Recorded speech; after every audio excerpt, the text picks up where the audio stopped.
To demonstrate the use of the addition mat, we could begin with the story. The women and children went out looking for witchy grubs to cook with the kangaroo that the men caught for dinner that night. As they searched in the tree, they found some grubs.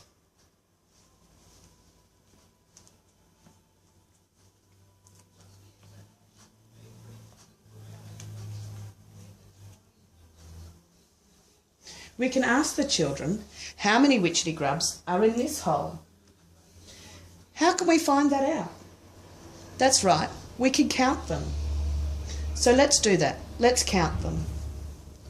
1, 2, 3, 4 and 5. So now we can say there are 5 witchetty grubs in this hole.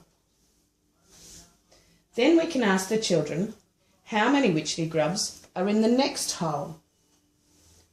How do we find this out? That's right, we count them. So let's do that. 1, 2. Now we can say there are 2 witchetty grubs in this hole. We can now ask the children, how can we find out how many witchetty grubs there are altogether?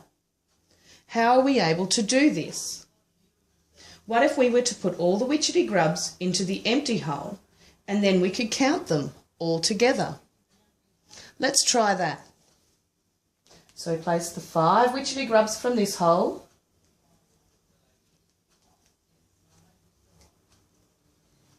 Then we join the other 2 witchetty grubs from the other hole and put them all into one hole together.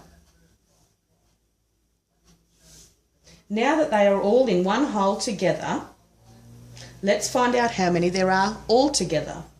So let's count them. 1, 2, 3, 4, 5, 6 and 7.